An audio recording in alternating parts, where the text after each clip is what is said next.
Hello students, welcome to Legacy IAS Academy. Today we are going to discuss about a recent issue that is in news, a recent topic we can say which is in news, is that with 3rd of October we have a beginning of Nobel Prize season, and the first Nobel Prize that has been announced by the Nobel Institute is in the medicine, and we are going to discuss in this particular video that who was the person who has been awarded Nobel Prize in medicine, what was his contribution in the field of medicine and physiology, and how it is going to help us, how his contribution basically is going to help us humans in understanding ourselves better. So let us try and understand about this topic in more detail. So first of all, the Nobel Prize for Medicine has been won by a Swedish academician or Swedish physician known by the name of Svante Paubo. And as per the announcement made by the Nobel Institute, Nobel Committee, he was awarded the prize because of his discoveries that is related or concerned with the genome sequencing of extinct hominins and the human evolution. And this particular statement was released by Nobel Assembly at the Karolinska Institute. It is a Nobel Assembly at the Karolinska Institute that basically gives out medicine prizes annually, and this is what it was released in the press statement. So let us try to understand that what has been the contribution of Svante Paubo. So the Nobel Assembly has said that through his pioneering research, Svante Paubo has accomplished something seemingly impossible, and sequencing the genome of Neanderthals. Neanderthals was our early ancestor, which is extinct relative of present-day humans or Homo sapiens. Not only he only was able to sequence the genome of Neanderthals, but also has made a sensational discovery of previously unknown hominin that is known by the name of Denisova. Hominins basically belongs to the ancient age ape who are ancient age ape who are believed to be the ancestor of modern day humans, and also some of the characteristics of Denisovans and the Neanderthals are present in our genes even today.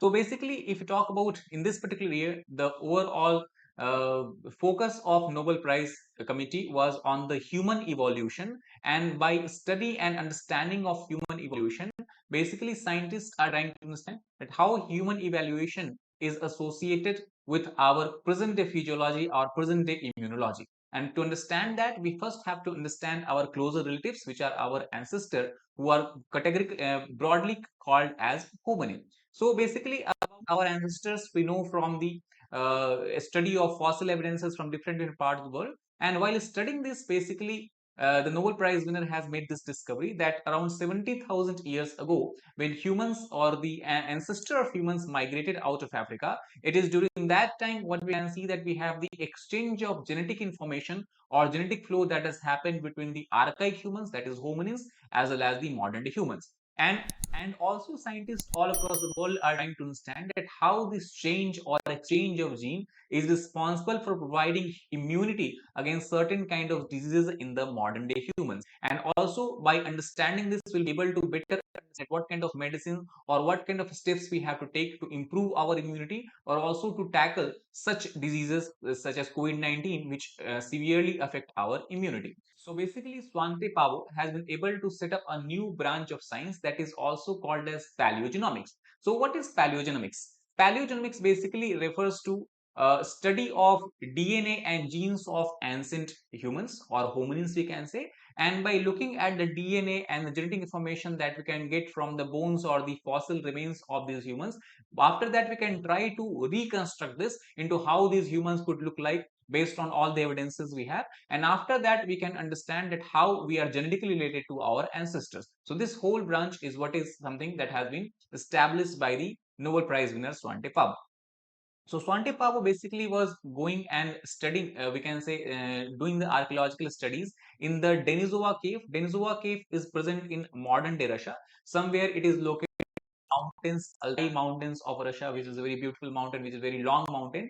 And within this Altai mountains, he went and tried to excavate and try to find the old fossil evidences. And it is here he was able to find what was believed to be the Neanderthal species, and he was able to find a very good mitochondrial DNA from the bone samples of these Neanderthals. And by studying of these bone samples, he was able to finally make the we can say the full gene sequencing of the Neanderthals was established. However, when the more detailed study and comparative study was done, it was found that this particular mitochondrial DNA sample that the Svante Pabo has found from the bone samples of caves of Denisova does not basically belong to Neanderthals. It does not have it does not have similarity with Neanderthals, neither it have similarity with modern humans. And that is why another branch of human evolution has basically been established, that is the Denisovans. Since the sample was found in Denisova cave, the such humans are called as Denisovans. So Neanderthals, Denisovans, and the modern humans,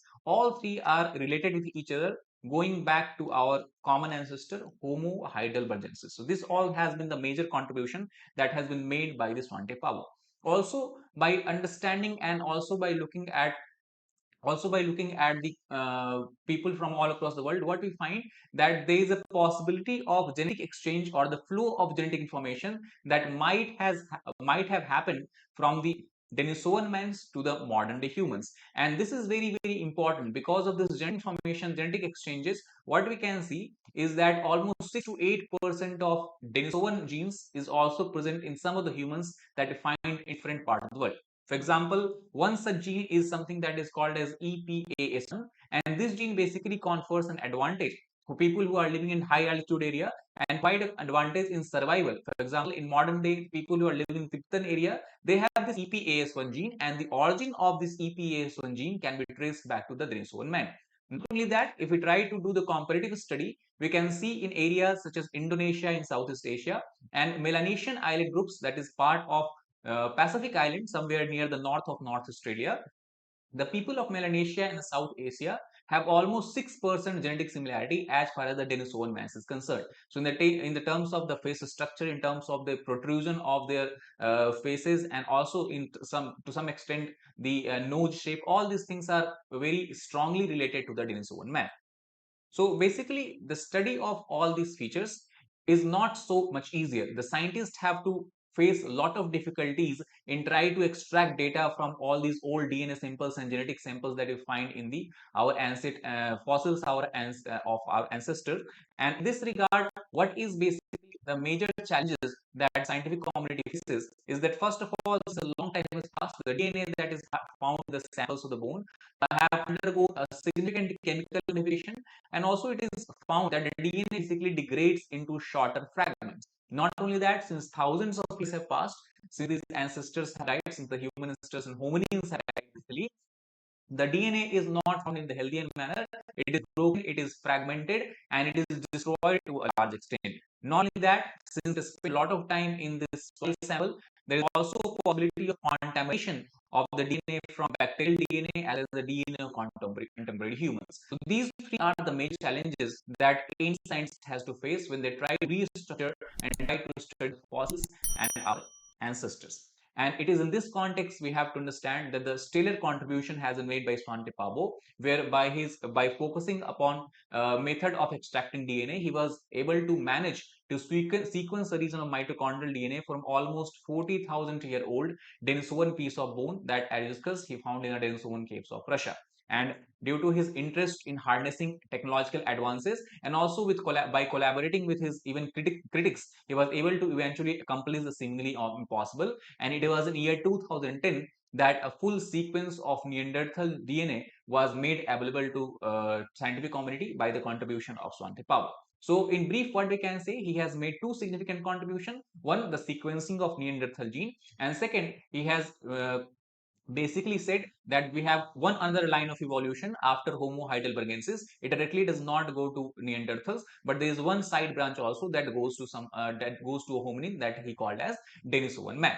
And it is due to this that we have to understand that in the phase of study of human evolution, now we will be because of his contribution and thanks to Pavlov's discovery, we now understand that how archaic gene sequences from our extinct relative influence the physiology, influence the immunity system of the present day humans. And it is due to this that we have to be thankful to Svante Pavo. And he also basically, obviously, he deserved Nobel Prize, and it is due to this reason he has been awarded Nobel Prize by the Nobel Committee at Karolinska Institute this particular year. So that is all about this small topic, Nobel Prize in Medicine. I hope you understood about the contribution of Svante Pavo. That is all for this particular video. If you like it, please like, share and subscribe.